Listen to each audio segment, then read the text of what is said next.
আল্লাহ তাআলা কোরআনুল কারীমের মধ্যে বলছেন, ওয়ালিল্লাহি আলান নাসি হিজ্জুল বাইতি মান ইসতাতা ইলাইহি সাবিলা ওয়া মান কাফারা ফা ইন্নাল্লাহা গনিয়্যুন আনিল আলামিন। আল্লাহ তাআলা বলছেন সেই সব ব্যক্তিদের উপরে হজ ফরজ যারা সেখানে যাওয়ার মতো সামর্থ্য রাখে, তাদের উপরে আমি আল্লাহ তাআলা হজকে ফরজ করে দিয়েছি। ওয়া মান কাফারা, যাদের এই সামর্থ্য থাকার পরেও যারা অস্বীকার করে হজের মধ্যে যায় না, ওয়া মান কাফারা ফা ইন্নাল্লাহ, যারা অস্বীকার করে তারা যেন জেনে রাখে ফা ইন্নাল্লাহা গনিয়্যুন আনিল আলামিন, আল্লাহ তাআলা এই সব ব্যাপারে মুখাপেক্ষী নন। আল্লাহ তাআলা প্রাচুর্যময়। আপনার টাকা আছে, অনেক টাকা, কিন্তু হজ করতে আপনি যাচ্ছেন না, কিন্তু আল্লাহ এমন একটি রোগ আপনার মধ্যে দিয়ে দিল, ওই হজ করার টাকার চাইতেও ডাবল টাকা আপনার নিয়ে নিতে পারে একজন, তিনি কে? আল্লাহ নিয়ে নিতে পারেন। সুতরাং সুস্থ আছেন, ভালো আছেন, আল্লাহ তাআলার ঘর যান, জিয়ারতে যান। অনেক মানুষ আমাদের দেশে তো টাকা পয়সার অভাব নাই, যার আছে তার বিলিয়ন মিলিয়ন ট্রিলিয়ন ডলারের মালিক, টাকার মালিক।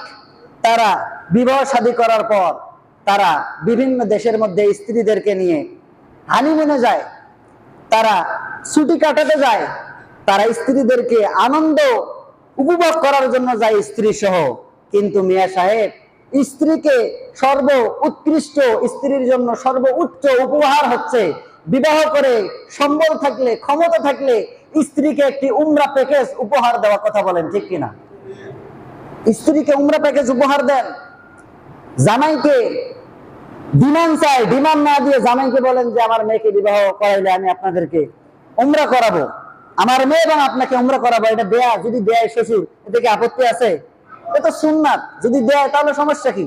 এমনি তো সে ডিমান্ড করে টাকা নেয়, ডিমান্ড করে যে 2 লক্ষ দিতে হবে, 5 লক্ষ দিতে হবে। সুতরাং এগুলো হাবিজাবি কাজ না করে জামাইকে এবং আপনার কন্যাকে দুইজনকে বিবাহ দিয়ে উমরায় পাঠিয়ে দেন, তার ঘরটা আল্লাহ তাআলার জান্নাত বানিয়ে দিবেন। কথা বলেন ঠিক কিনা? তার সংসারটা দুনিয়ায় জান্নাত হয়ে যাবে।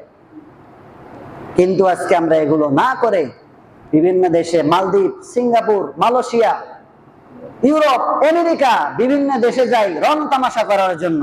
কিন্তু এগুলো না করে যদি আপনি উমরা পালন করার জন্য যান, রাসূলুল্লাহ বলেছেন কোন ব্যক্তি যদি রমজান মাসে উমরা পালন করে, সে যেন আমি রাসূল সাল্লাল্লাহু আলাইহি সাল্লামের সঙ্গে হজ পালন করলো। জোরে বলে সুবহানাল্লাহ।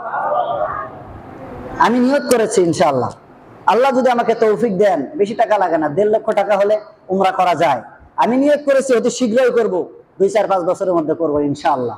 আল্লাহ যেন তৌফিক দান করে দেন, সকলে বলে আল্লাহুম্মা আমিন।